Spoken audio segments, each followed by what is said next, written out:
hablar de un tema, yo diría, no solamente de gran actualidad, sino el tema más actual del país, más actual del mundo, que tiene que ver con la protección de ese derecho humano que es el derecho a la salud.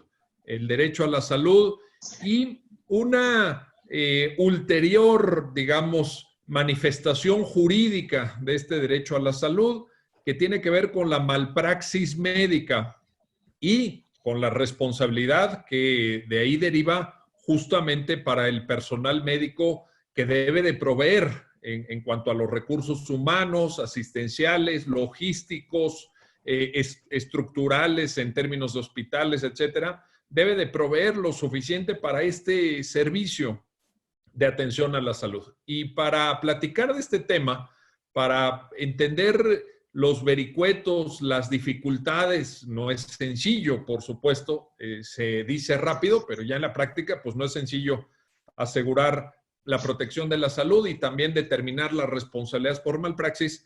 Tenemos hoy un invitado de lujo. Me refiero al doctor César Molina Suárez. Mi estimado César, qué gusto recibirte en estos diálogos jurídicos, qué privilegio poder platicar contigo. Muy bienvenido, César. Muchas gracias, Miguel. Pues te agradezco la invitación a esta labor que vienes realizando y abonando en estos tiempos difíciles a la construcción de un mejor país mediante la educación, la difusión de la cultura jurídica a través del Centro Carbonell. Muchas gracias, Miguel, por la invitación. Al contrario, bueno, el doctor César Molina Suárez es muy conocido, es una figura representativa de muchas cuestiones en el ámbito jurídico. Él es licenciado en Derecho por la Universidad Autónoma del Estado de México, donde también obtuvo el grado de maestro y el de doctor. Tiene estudios en diversos países, en España, en Estados Unidos, una larga trayectoria en el Poder Judicial de la Federación, particularmente en el ámbito de la Suprema Corte, en el Poder Judicial del Estado de México. Y quiero decirles que el doctor César Molina es además un muy talentoso profesor. El doctor Molina tiene un ímpetu docente, tiene una vocación, porque eso es lo que más importa, una vocación pedagógica y magisterial. Y la verdad es que recibimos siempre muy valiosos comentarios de retroalimentación de sus alumnos cuando nos honra, como lo hace con frecuencia, y aprovecho para agradecerlo, cuando nos honra con sus clases en el Centro Carbonell. César, muchísimas gracias nuevamente y te quiero preguntar, obviamente la base de todo, el punto de partida sobre nuestra reflexión tiene que ser el derecho humano a la salud. ¿Es correcta esta apreciación? Es decir, ¿estamos hablando efectivamente de un tema de derechos humanos con todo lo que está pasando en la pandemia? ¿Podríamos situarnos en ese ámbito de discusión? ¿Cómo lo ves? Bueno, mira, tenemos que hacer una distinción. Qué interesante pregunta y qué bueno que empezamos con esto, porque lo que se reconoce en la Constitución, en el artículo 4 constitucional, es el derecho humano a la protección de la salud. Obviamente, el derecho humano a la salud como tal, pues implica o tiene como circunstancia situaciones personales. Lo que el Estado está obligado a garantizar, y es lo que se reconoce como el derecho fundamental, es la obligación del Estado a proteger la salud. Y esto implica una serie de obligaciones que el Estado está obligado a cumplir. Hoy día, pues, estamos viviendo con una mayor trascendencia la obligación del Estado de proporcionar estos medios para que los gobernados tengamos acceso a los servicios de salud. Entonces, una parte que tenemos que distinguir es que lo que protege la Constitución mexicana es el derecho de acceso y protección a la salud. La salud en sí misma es la consecuencia de esa protección que debe brindar el Estado. Es decir, no hay un derecho a estar sanos, porque pues como tú muy bien lo señalas, el estar sanos depende ya de la condición personal, de las dolencias, pues de una serie de cuestiones, como por ejemplo ahora el contagio del famoso coronavirus. Pero entonces, a partir de que nosotros concebimos el derecho humano a la protección de la salud en los términos que tú efectivamente y atinadamente refieres, podemos identificar ciertas obligaciones a cargo de las autoridades, a cargo del Estado, que derivan de ese derecho. El Estado tendría que estar cumpliendo con atención primaria, servicios de urgencia, atención especializada, actividades también preventivas para que las dolencias no se manifiesten. ¿Es un cuadro más o menos aproximado? ¿Te parecería un adecuado enfoque este que acabo de mencionar? Por supuesto, Miguel, porque todo esto incluso se recoge, se regulariza y se va normando a través de diversos instrumentos normativos, empezando por la Ley General de Salud, después por las normas oficiales mexicanas, pero aquí pues van uniéndose varios aspectos. En principio, pues sí, la obligación que tiene el Estado en los temas que acabas perfectamente de sintetizar, de prevenir, en principio, proveer los servicios esenciales de primera necesidad en la salud, pero también entra la circunstancia de los ciudadanos que tenemos la obligación de acatar lo que las normas y las autoridades sanitarias establecen. Lo que estamos viviendo ahorita es un claro ejemplo de cómo funciona este tema de la salud. Es decir, por un lado, el Estado te dice a través de diversas disposiciones constitucionales, legales y reglamentarias, te dice tienes que quedarte en casa. Pero si los ciudadanos no salimos, si los ciudadanos nos volcamos a la casa, pues nos volcamos fuera de casa, pues estamos incumpliendo la disposición legal.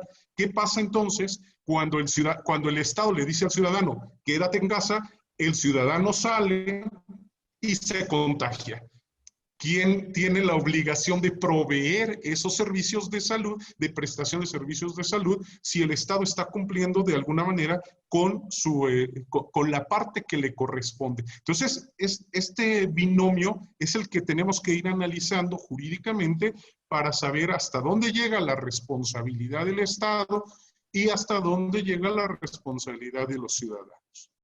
Ahora, en este comentario que nos compartes es muy valioso, César, porque pone de relieve, pone de manifiesto, creo, el hecho de que entonces es una cuestión que tiene que ver con los particulares también. Es decir, los particulares tienen ciertas obligaciones en términos de salud. Y te lo digo porque ahora que entremos al tema de malpraxis, seguramente mencionaremos los deberes que tienen las instituciones hospitalarias privadas de conducirse conforme a los estándares fijados en la normatividad que tú señalaste, Ley General de Salud, normas oficiales mexicanas, legislación estatal también, porque aquí hay una cuestión interesante, creo, para México. No estoy seguro que se aplique en otros países, pero recordemos que el tema de salud es de esas materias que llamamos concurrentes, es decir, hay una parte que le toca a la federación, otra parte que le toca a las entidades federativas y al ámbito local en general, incluyendo, por supuesto, a la capital de la República, aquí en la Ciudad de México.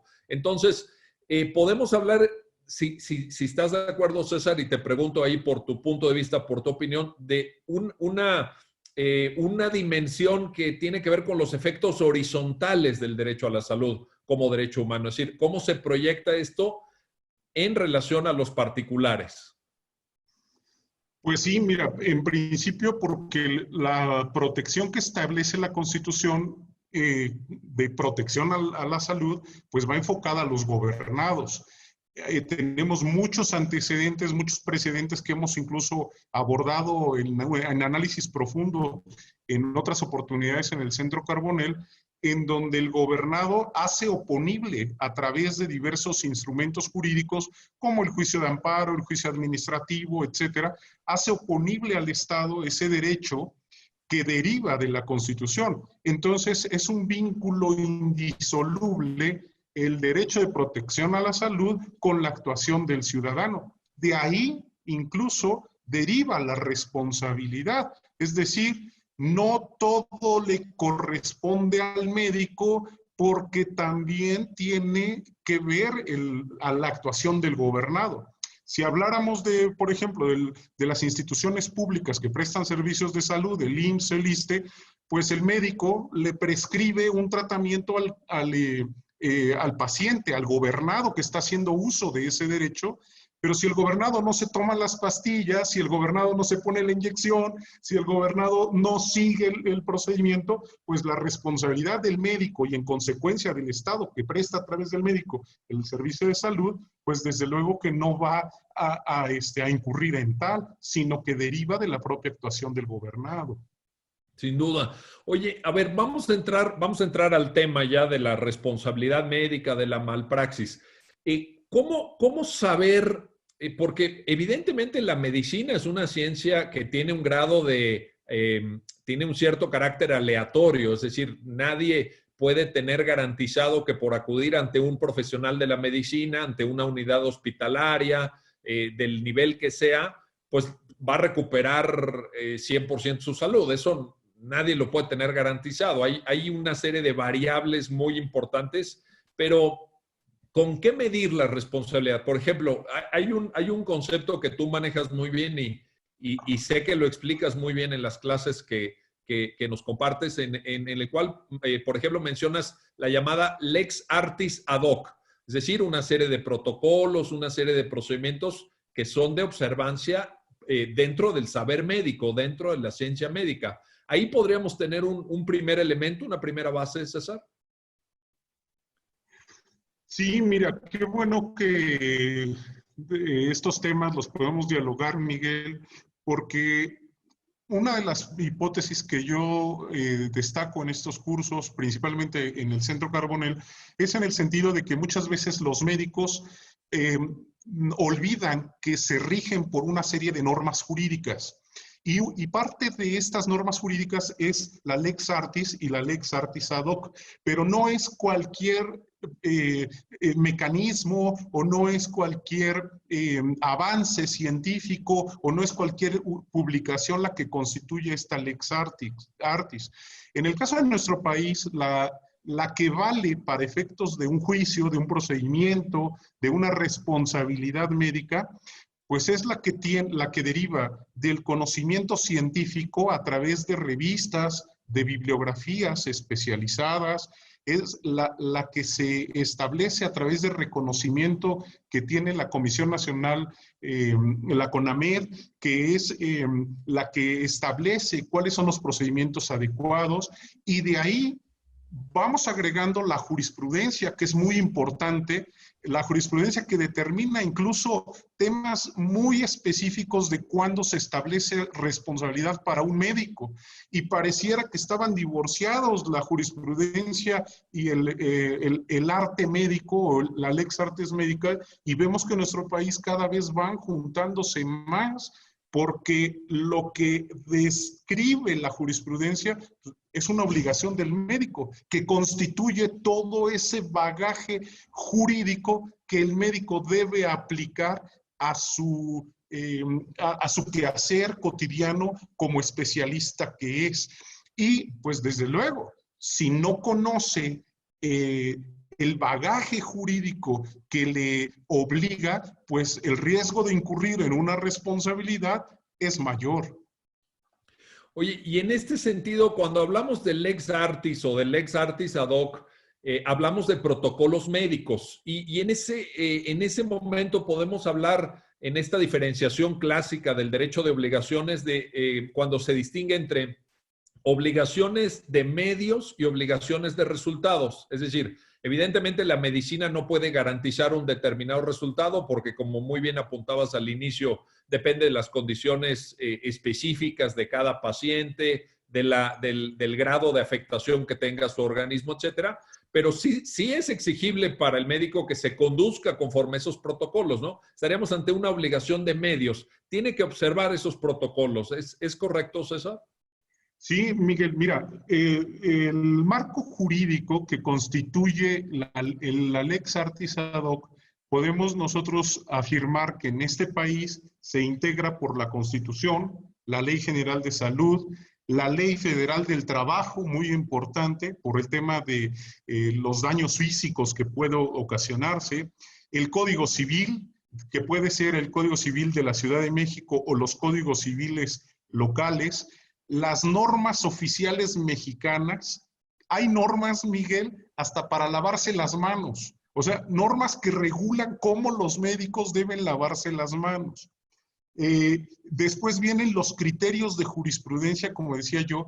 Todo esto es el conjunto de lo que denominamos Lex Artis ad hoc en el ámbito jurídico. De ahí, nosotros tenemos que ir desprendiendo que de este marco jurídico, lo que se reconoce en nuestro país es que el médico tiene la obligación de medios, de resultados y de seguridad y de obligaciones de seguridad. Si te das cuenta, todo nuestro marco jurídico no establece que los médicos garanticen la salud de un paciente. Por eso no es el derecho humano a la salud, sino a la protección de la salud. Todo este marco jurídico lo que hace es establecer que el médico debe actuar científicamente, jurídicamente y profesionalmente para lograr en el paciente los mejores resultados. Si estos resultados no se dan, pero el médico hizo lo que debía en este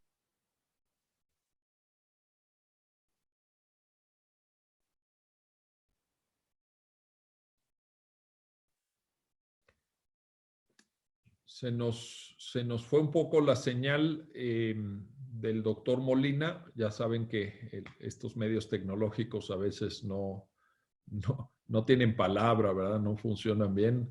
Vamos a ver si regresa la señal. Vamos a esperar porque a veces se recupera un poco esto. Te perdimos durante unos segundos, César. No te estábamos escuchando. Ok, es que sabes que empezó a llover, pero pues bueno, me quedé en que pues el médico si realiza los medios, los necesarios en este marco jurídico, pues no está obligado a garantizar que el paciente se va a curar, pero sí está obligado a garantizar que ha actuado en el marco profesional, en el marco jurídico y en el marco ético que regulan su profesión. De hacerlo, no habrá incurrido en responsabilidad, aunque el paciente no haya alcanzado el objetivo querido. Claro, habrá que ver en cada caso los asuntos específicos, pero básicamente la obligación de medios consiste en que el médico haga valer todo lo que está a su alcance en esta aplicación de la Lex Artis ad hoc, Lex Artis médica, para poder alcanzar el objetivo deseado.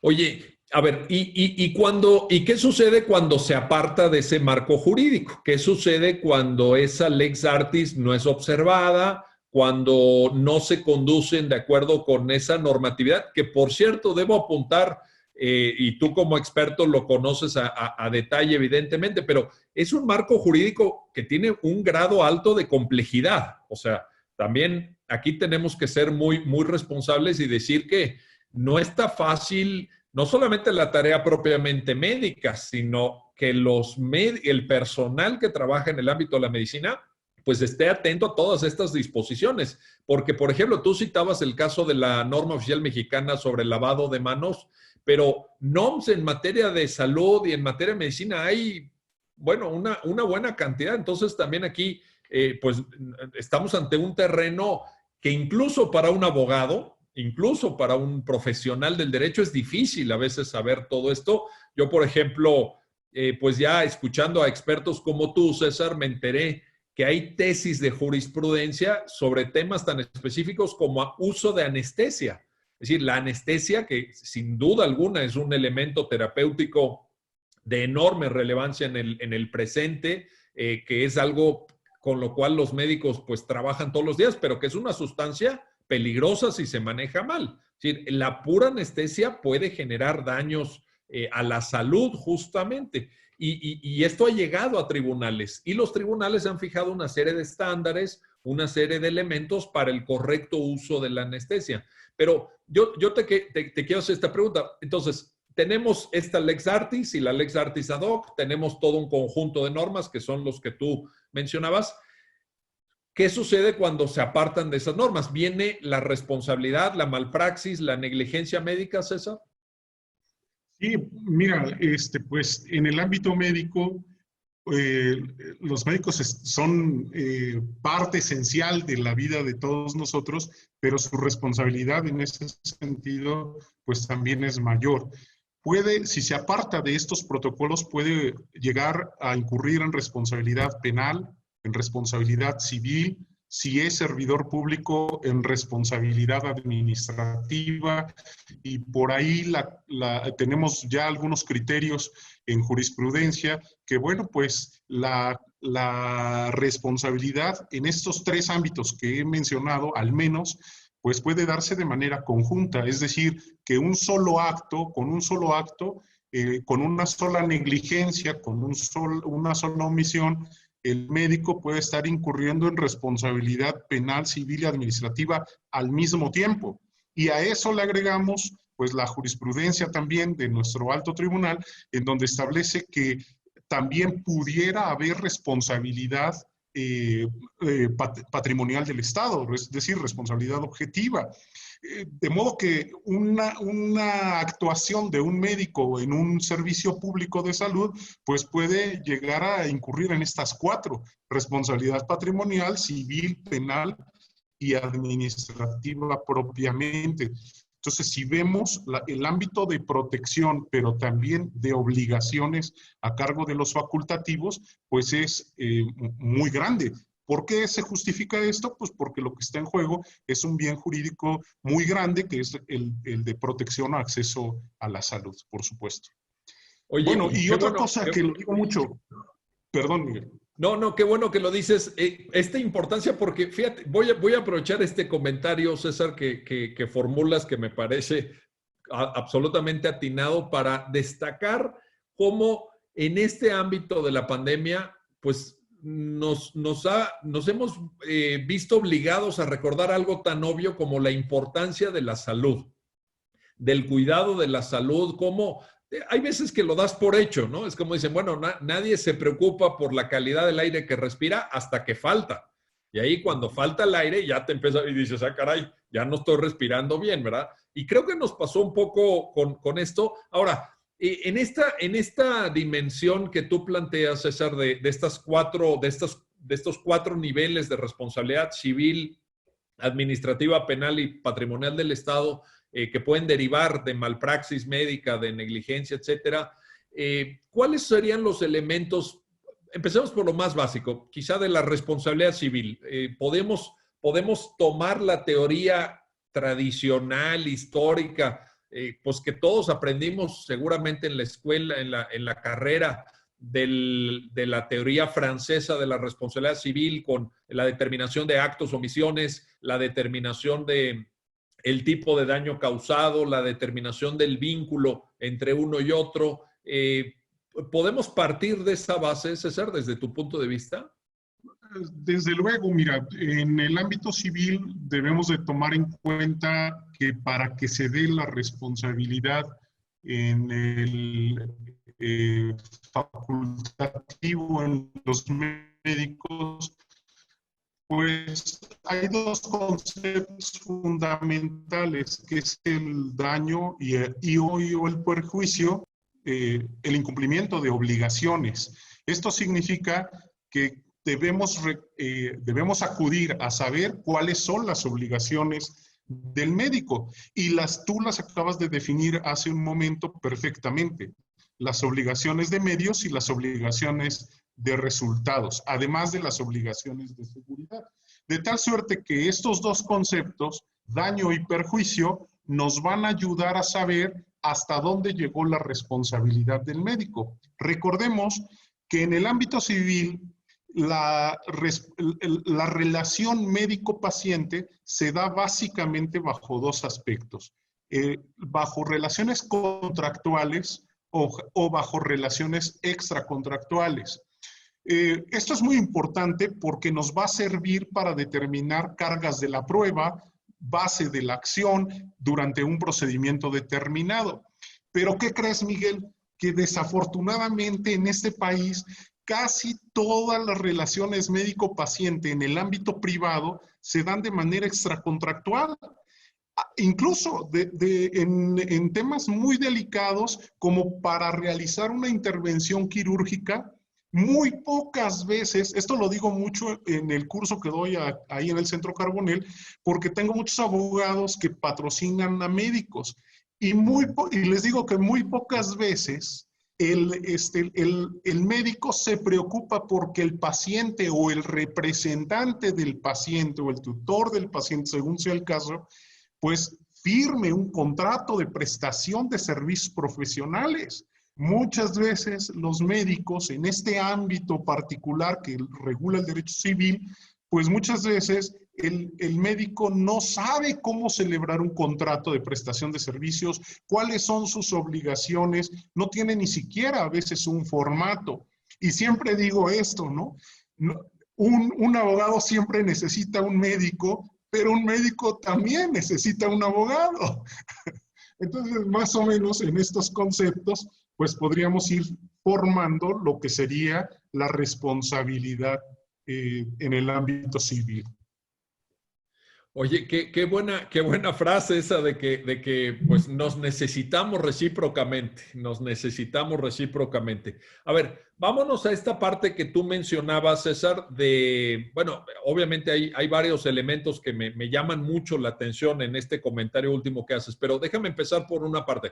Suponiendo, aunque es menor el porcentaje, pero suponiendo que hubiera un contrato de prestación de servicios profesionales, y en ese contrato existiera una cláusula, porque hay veces, y a mí me ha tocado verlos, hay veces que hay una cláusula así como disfrazada, como redactada con cierta maña para excluir de responsabilidad al médico. Es decir, parecería que el paciente al firmar el contrato acepta los riesgos, pero digamos los riesgos, no los riesgos naturales que pueden devenir de un procedimiento terapéutico, de un procedimiento quirúrgico, sino los riesgos de la malpraxis también. ¿Qué pasa con este tipo de cláusulas, César?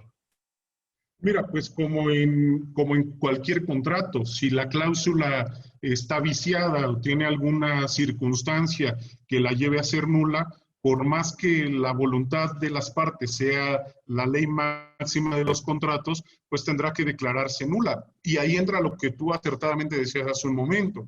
Es decir, el facultativo está obligado a poner resultados de medios perdón, a brindar obligaciones de medios.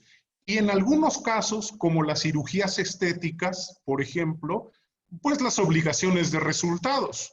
Si el médico te ofrece una cirugía estética para quedar de alguna u otra manera, te está ofreciendo un resultado.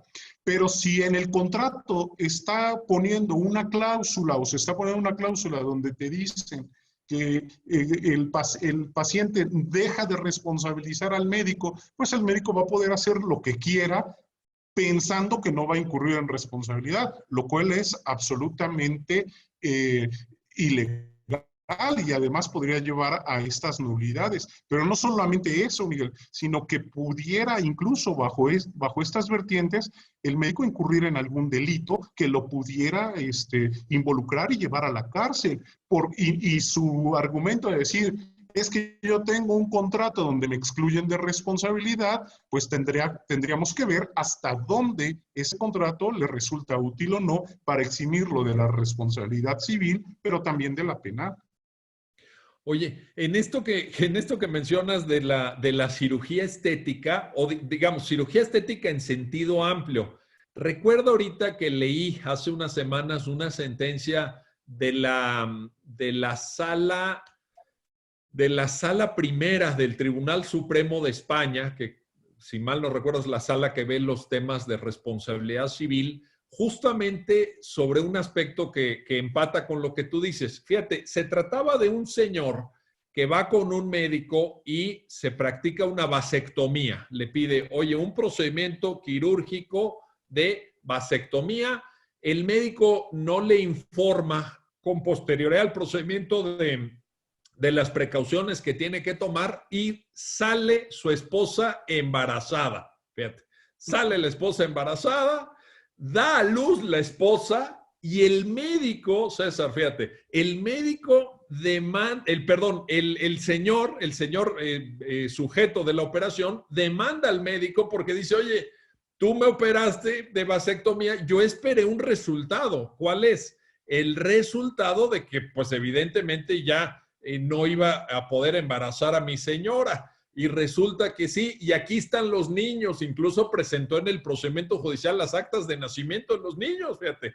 Entonces, ese es un ejemplo de cómo, que ilustra tu comentario, en el sentido de decir, a ver, si es una cirugía estética en donde el médico ofrece cierto resultado, el resultado se tiene que alcanzar. Me imagino una operación de aumento de busto, por ejemplo, en donde la dama en cuestión, en vez de salir con el busto aumentado, salga con el busto disminuido. Bueno, entonces dice, oye, entonces, ¿para qué se operó? ¿Para qué fue con ese cirujano? ¿No? Yo creo que serían ejemplos que ilustran muy bien tu comentario, César.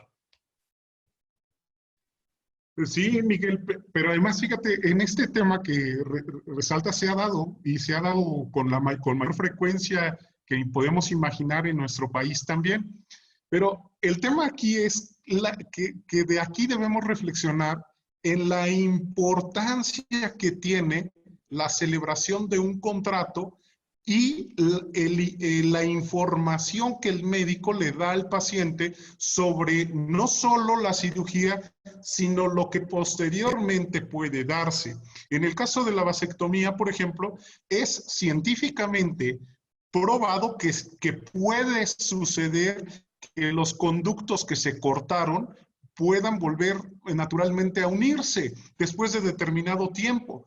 Imagínate que esto no está informado al paciente, no hay un contrato, no existe un consentimiento del paciente donde diga, bueno, sí, pero cada año te tienes que hacer una prueba para medir que hay 0 espermatozoides y que sigue teniendo vigencia la vasectomía que te hice, pues ¿qué va a suceder? Que el médico se va a meter en un aprieto, porque pues obviamente si no le informa al paciente lo que tiene que hacer, pues entonces la responsabilidad va a ser más fácil de acreditar por parte del médico.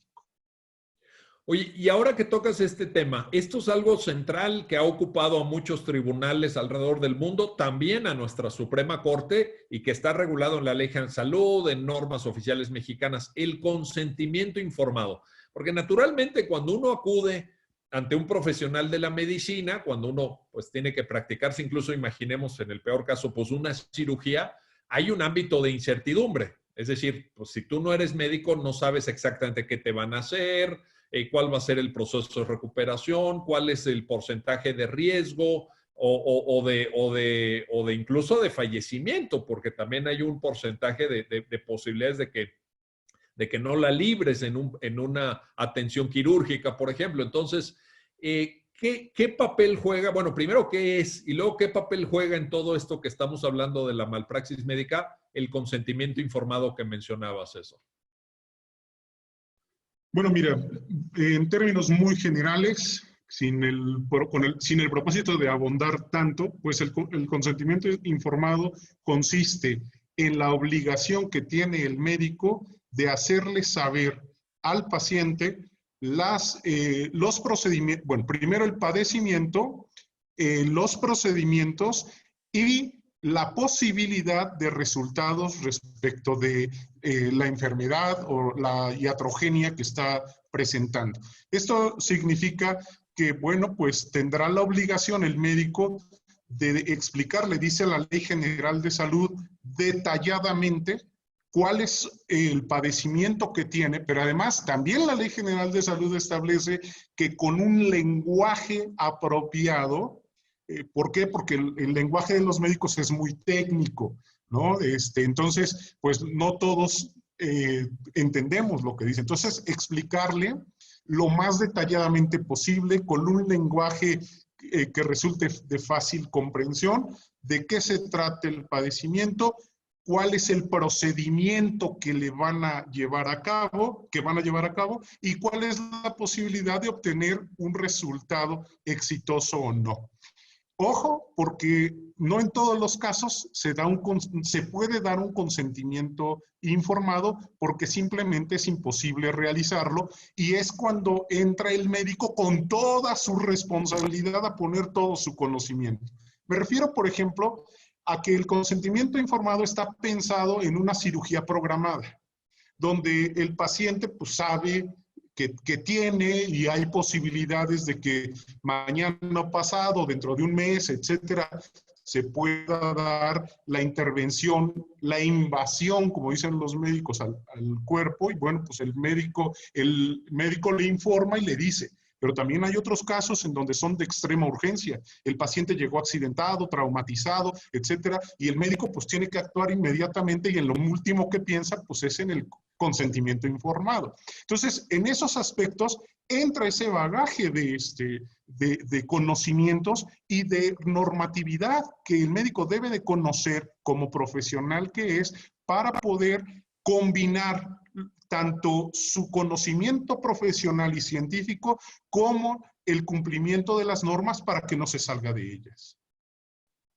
Oye, cuando señalabas que este consentimiento informado se debe dar en términos de lo que la propia Ley General de Salud establece, evidentemente, se debe dar de manera detallada.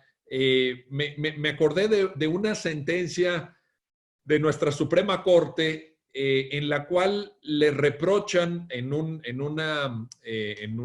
un juicio de responsabilidad, yo creo que responsabilidad patrimonial o administrativa, porque era contra el ISSSTE, le reprochan que en un hospital del ISSSTE se recabó el consentimiento juntando a varios pacientes, eran 30 pacientes que tenían una dolencia muy, muy parecida, y se les dio una plática, una especie de conferencia. Entonces, imagínate que se juntan en una sala del ISSSTE. A ver, vénganse todos los que tienen aquí, creo que era un tema de incluso de nervio ciático o una operación de cadera, etcétera. Entonces, vénganse aquí todos los que anden mal de la cadera, que están en este hospital, les vamos a dar una plática y con eso vamos a recabar el consentimiento informado. La Corte en la sentencia dice, eso no es. O sea, ahí no se está cumpliendo porque, como tú muy bien lo dijiste, entonces, eso no es detallado. Detallado tiene que ser apropiado para cada caso, ¿no? Para cada persona, porque cada dolencia es diferente. Cada paciente tiene una situación distinta, ¿no? Claro, pero además, fíjate que pues es muy arriesgado. A veces es comprensible por la circunstancia que viven los centros de salud que prestan servicios de salud en nuestro país, dadas todas las carencias que ya sabemos que tienen, pero pues el cumplimiento de la norma no autoriza que se hagan este tipo de situaciones, porque incluso las condiciones, como tú bien lo señalas, las condiciones físicas de cada paciente son diferentes. La Ley General de Salud incluso reconoce en los principios que maneja que ante un mismo tratamiento, la respuesta del paciente puede ser diferente. Entonces, cuando se da el consentimiento informado, cuando se obtiene del paciente, es porque el médico ya ha valorado todas las circunstancias especiales, específicas de ese paciente en particular, que es que cuánto pesa, que si es diabético, que si tiene padecimientos, y eso pues no lo puedes generalizar, tienes que hacerlo de manera específica para cada uno. Pero fíjate, sucede que luego se dan este tipo de actos y hay alguno u otro paciente que sí se atreve a reclamar, pero no al médico, sino al ISSSTE o al Estado. ¿Por qué? Pues porque al Estado no le dio la atención que la propia ley señala, y muchas veces el Estado se ve obligado a indemnizar a estos pacientes con cantidades millonarias, y creo yo que al Estado le saldría más barato cumplir con la ley que no cumplirla por todas estas circunstancias que se dan. Pero bueno. Sin duda, no, bueno, le saldría más barato económicamente, incluso digamos, casi éticamente, ¿no? Porque pues la vida y la salud son algo muy, muy valioso. Ahora, nada más para cerrar este mismo punto y con esto pasamos a otro tema, pero a ver, se recaba el consentimiento, pensemos en un caso, se recaba el consentimiento informado con todas las especificidades, con todos los requisitos que fija la normatividad aplicable, el paciente entiende lo que le van a hacer, asume el riesgo que existe en todo procedimiento médico, etcétera, pero eso no quiere necesariamente significar, y esa sería la pregunta, César, eso no implica que ya el médico no sea sujeto de responsabilidad por malpraxis, ¿no? O sea, el consentimiento informado es un elemento que debe darse, pero no excluyente de la malpraxis. Sí, claro, es la información del paciente sobre el padecimiento y el tratamiento que que van a llevar a cabo los médicos. Pero cuando ese procedimiento se desarrolla, cuando ese tratamiento se desarrolla, ahí puede venir el error, ahí puede venir la malpraxis, la negligencia, incluso, fíjate Miguel, lo que hemos visto en algunos casos en donde ha habido error de diagnóstico, que ya la Corte nos ha dicho en una jurisprudencia cómo se especifica el error de diagnóstico, y hay consentimiento informado. Entonces, este ejemplo nos permite saber que el hecho de que haya un consentimiento informado no quiere decir que se excluya del error de diagnóstico. Es decir, con un diagnóstico erróneo le están informando, les están obteniendo un consentimiento informado del paciente. Son cuestiones que sí pueden permitir tener la responsabilidad del médico aun cuando exista consentimiento informado. Oye, este ejemplo que pones es impresionante porque entonces, fíjate, el paciente estaría prestando su consentimiento informado, pero respecto de una dolencia que fue mal diagnosticada. Así es, Miguel. Entonces, ¿qué consintió? O sea, consintió que le hicieran algo que no le tendrían que hacer a lo mejor. Así es. Mira, la Corte tiene establecida la tesis en donde el error de diagnóstico, dice, se da por 3 aspectos. 1, que es por ignorancia; 2, por negligencia; o 3, por cuestiones científicas. Entonces, imagínate que el médico hace un diagnóstico erróneo y con base en ese diagnóstico erróneo obtiene el consentimiento informado, claro, con una responsabilidad. Imagínate, gravísimo. Oye, vamos a hablar ahora, tú eres experto en justicia administrativa, en temas de responsabilidad de servidores públicos, etcétera. Hablemos un poco de la responsabilidad administrativa por malpraxis médica, que evidentemente se da frente a servidores públicos, es decir, médicos que trabajan para los sistemas de seguridad social o para los hospitales públicos, etcétera, pero que tiene sus peculiaridades, ¿no? Tiene también su propio régimen jurídico. ¿Es esto correcto, César?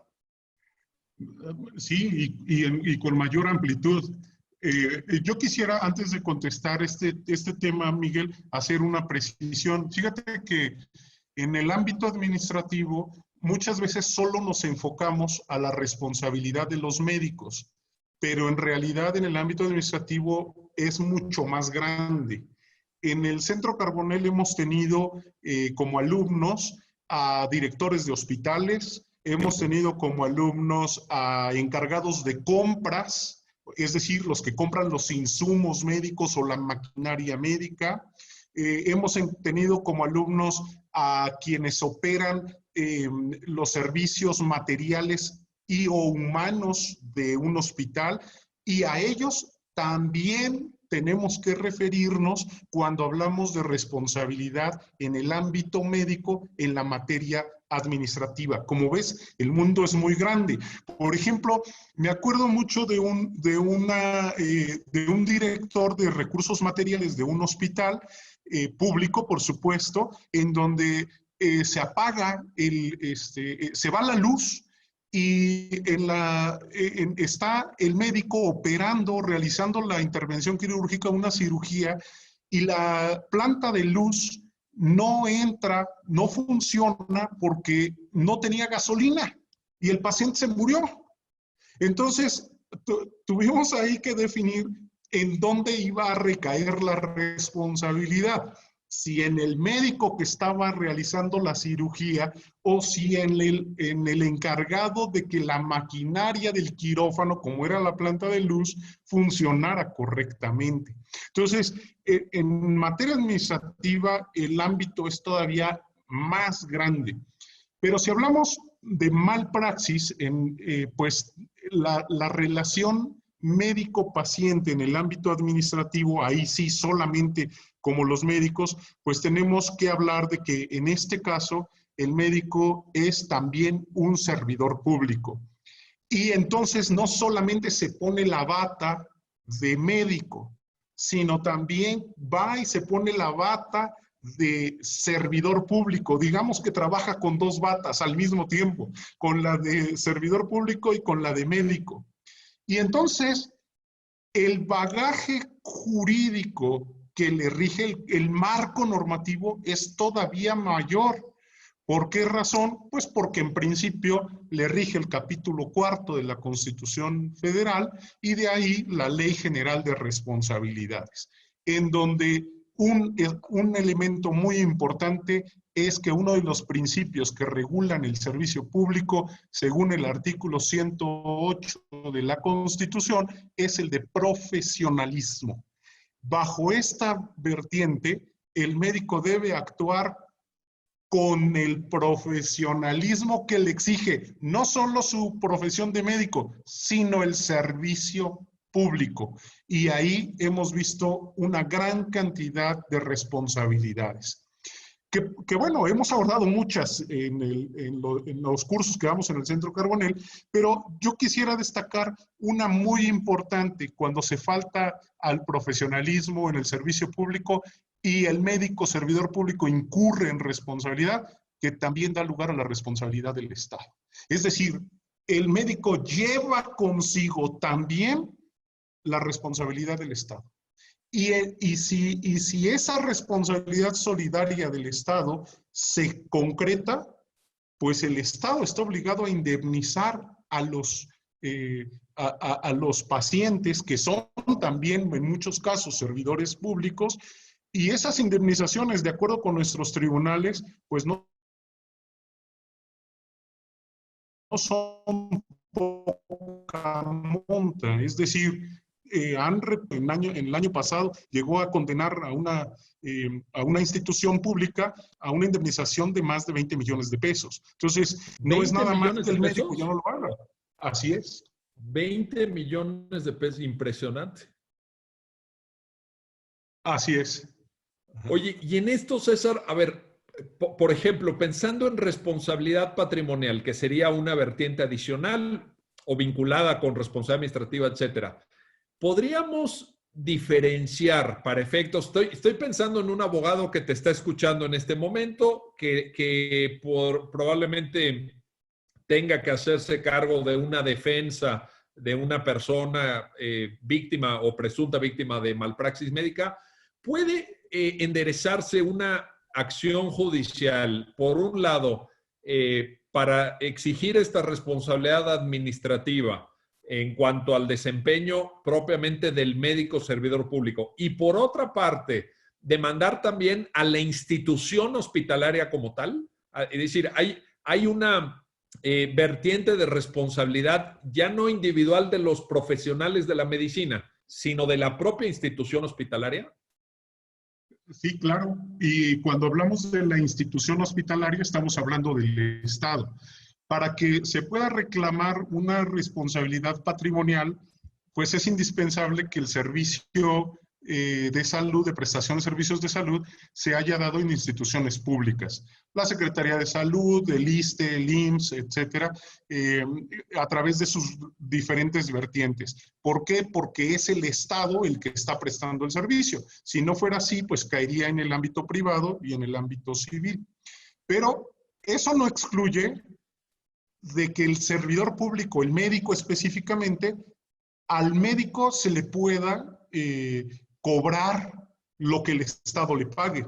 ¿Por qué? Porque la ley de responsabilidad patrimonial establece que el Estado puede repetir contra el médico cuando se vea condenado para pagar una indemnización.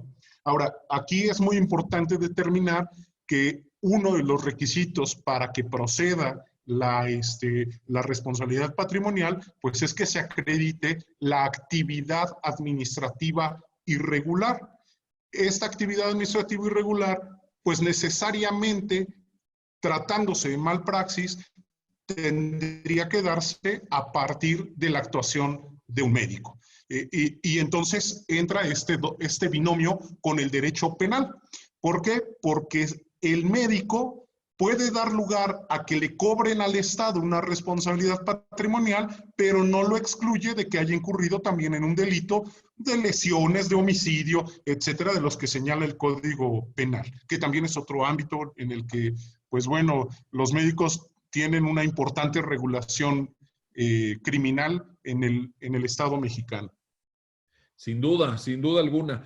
Oye, y en esto que mencionabas, por supuesto, una indemnización muy cuantiosa.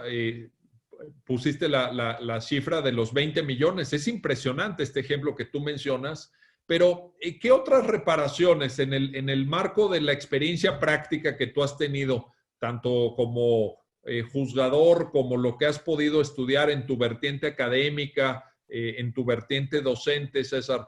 ¿Qué otro tipo de reparaciones, además de la indemnización pecuniaria? Porque esta es una forma útil, evidentemente, no hay que desdeñarla, pero es una entre varias formas de reparación del daño causado por la malpraxis. ¿Esto es así?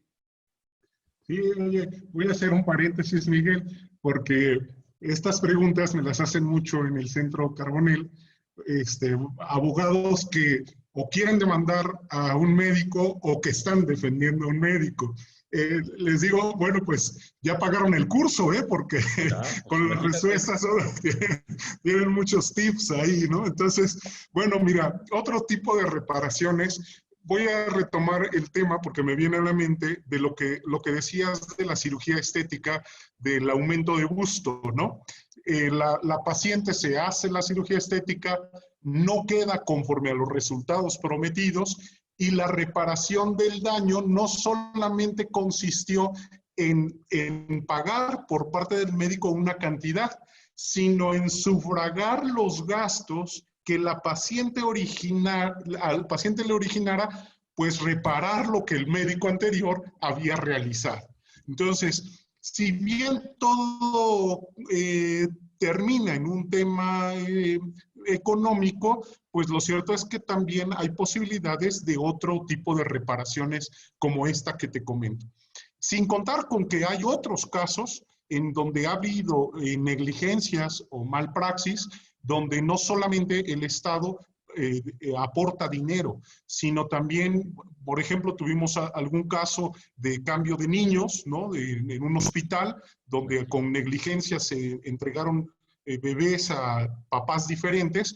Bueno, pues la reparación no solamente consiste en un pago económico, sino también en garantizar que ambos hijos, ambos menores que sufrieron el intercambio, pues tengan condiciones socioeconómicas en similar estado, uno y otro. Entonces, que vayan a la misma escuela, que reciban situaciones de recreación, de comida, de las esenciales, pues de manera similar. Entonces, sí se puede garantizar o reparar los daños de manera distinta a la meramente económica.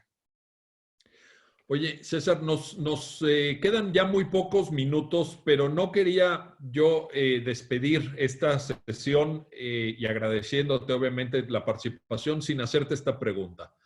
¿No te parece que esta área en donde tenemos, como muy bien lo dijiste desde el inicio, tenemos Constitución, Ley General de Salud, tenemos normatividad estatal, tenemos normas oficiales mexicanas, es una gran oportunidad para los abogados mexicanos Te lo digo porque tú y yo lo hemos platicado muchas veces en privado y lo hemos platicado en actividades con los alumnos del centro, etcétera. Pero a mí me da la impresión que los abogados mexicanos de repente se fijan solamente en las mismas materias clásicas de toda la vida. Quieren litigar laboral, quieren litigar temas de divorcio en el ámbito familiar, quieren, o sea, y en cambio no voltean a ver estas áreas de oportunidad en donde imagínate en la indemnización que tú señalaste, 20 millones, donde el abogado pueda cobrar un porcentaje al éxito de un 10, de un 20%. Sí, estamos hablando de una cuestión muy interesante desde el punto de vista profesional y que está muy concentrada, porque como tú muy bien decías, estos abogados que nosotros recibimos en los cursos que tú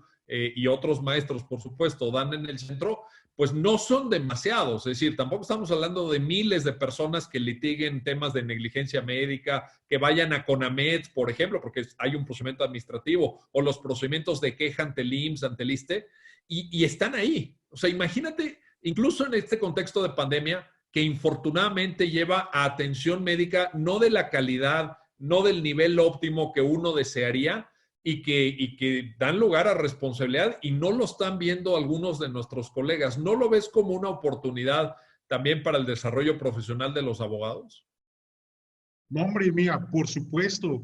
Y en muchos aspectos, Miguel. Fíjate que yo he insistido mucho en que en la carrera de medicina se lleve, para los médicos, se lleve una materia relacionada con el derecho, empezando por los contratos, y de ahí quiero pasarme al ámbito de los abogados. Muchas veces el médico no sabe cómo hacer un contrato. Ahí está un área de oportunidad para el contrato de servicios profesionales, que no es cualquier contrato, porque debes de conocer el marco jurídico que regula la profesión médica para hacer ese contrato. En los hospitales, cuando te das cuenta de la cantidad de normas que regula un hospital, fíjate, por ejemplo, las visitas de verificación que deben de cumplir con la COFEPRIS, con la regulación de riesgos sanitarios, con la regulación de tirar la basura, con los consentimientos para transfusiones, para donaciones de órganos, para los consentimientos informados de que hablamos. Todo eso es labor de un abogado, sin contar con los contratos de la compra del equipo, con los contratos de prestación de servicios profesionales. Fíjate, la otra vez me tocó ver un asunto, solo como ejemplo para esta área de oportunidad, en donde en una torre médica de un hospital propiamente establecido, un médico rentaba el espacio de un consultorio, y en el consultorio realizó un procedimiento quirúrgico que aparentemente era sencillo y se le complicó con el paciente. El paciente demanda al médico y demanda al hospital, a la persona moral. Cuando llega la demanda a la persona moral, dice, al hospital, persona moral dice, pero yo no tengo intervención porque aquí está mi contrato de arrendamiento. Pero era un contrato de arrendamiento simple que no cumplía con el marco normativo de la protección a la salud. Entonces, tienes otra área de oportunidad. En cada paso, te voy a poner otro ejemplo, en cada paso del médico debe estar cubierto. El otro ejemplo es que los médicos prescriben sus medicinas, sus tratamientos, y dicen, te vas a tomar tal medicina durante tanto tiempo a estas horas. Y no tienen un respaldo de que eso le dijeron al médico, porque entregan la receta, eso le dijeron al paciente, perdón, entregan la receta y después el paciente dice, aquí yo tengo lo que el médico me dice, y después el médico dice, yo no fui. ¿Dónde está tu respaldo donde justifiques que no eres tú? Pues no lo tienen. Y entonces se vuelve un juicio en una lucha en donde la intervención de un abogado pues sería fenomenal. Es algo así como si tú tuvieras un padecimiento, Miguel, por ejemplo, una apendicitis, y quisieras hacerte la operación tú solito sin la intervención de un médico. Es igual. un médico necesita la intervención de un abogado para poner todo su estado jurídico en orden. Y para eso, pues bueno, en el Centro Carbonell están los elementos fundamentales. Hay los alumnos que hemos tenido, todos destacados, y que bueno, pues hemos hablado de estos y muchos temas más. Oye, y que por cierto, ahora que hablas de nuestros alumnos, fíjate que a mí una de las cosas que me llama la atención en esos cursos que tú nos ayudas a dar junto con otros profesores, evidentemente, es que un porcentaje importante, ya lo citaste, pero vale la pena recuperar esta idea, un porcentaje importante no son abogados. O sea, nosotros damos cursos pues, para abogados de temas jurídicos que son los que tú y yo conocemos y en fin, es en lo que hemos trabajado tantos años. Pero fíjate cómo yo diría, no tengo la estadística exacta, pero entre un 40 y un 50% es más bien personal de medicina y no de derecho. Y me llamó la atención porque incluso, no sé si te acuerdas, en el último diplomado que dimos presencial, evidentemente antes de la pandemia, se inscribió incluso un veterinario. Esa persona a la que tú identificas seguramente, porque además era muy participativo y tenía mucha formación y tenía muchas dudas, a mí me contactó antes de inscribirse y me dijo, me contactó a través del Facebook y me dijo, oiga, yo soy veterinario, me quiero inscribir a este diplomado, ¿me servirá o no me servirá? ¿Puede ser útil o no puede ser útil? Y yo le dije, pues la verdad es que no lo había pensado, nunca nos había llegado un veterinario a inscribirse a estos cursos, pero también tiene su chiste, porque yo me imagino que el ejercicio de la ciencia médica para atención de animales no humanos, pues también tiene sus protocolos, y si a una persona le lesionan a su mascota, con quien desarrolla vínculos afectivos, etcétera, pues también querrá reclamar. Oye, yo llevé a mi perrito porque tenía una dolencia menor y lo mataron. Entonces, ¿qué pasó ahí? Fíjate cómo también ahí hay otro ámbito, ¿no? Es curioso. Yo he aprendido mucho escuchándolos a ustedes y pues revisando tantas sentencias de la Suprema Corte, del Tribunal Supremo en España, de la propia Corte de Estados Unidos o los tribunales locales norteamericanos que tienen muchísimo sobre responsabilidad, porque allá, incluso César, te podrás imaginar, hay despachos que se especializan en demandas contra médicos o de defensas de médicos también para el tema de las indemnizaciones, el famoso tort law o los famosos daños punitivos, incluso el daño moral. Eso ya lo dejamos para otra ocasión, pero también ha habido en Estados Unidos, en España, en México incluso, demandas por daño moral derivado de negligencia médica, que también es otro asunto bastante complejo. Entonces, bueno, ahí hay un área muy importante.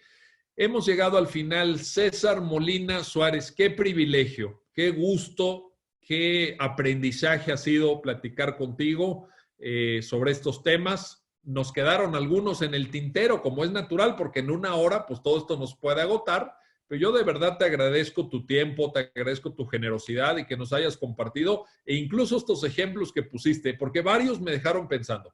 O sea, tu experiencia práctica, tu compromiso como juzgador y el conocimiento que has tenido en estos casos, la verdad es que sirven mucho y son muy ilustrativos. Yo te quiero agradecer tu participación, César, y desde luego estaremos en contacto para seguir reflexionando sobre estos asuntos. Muchísimas gracias.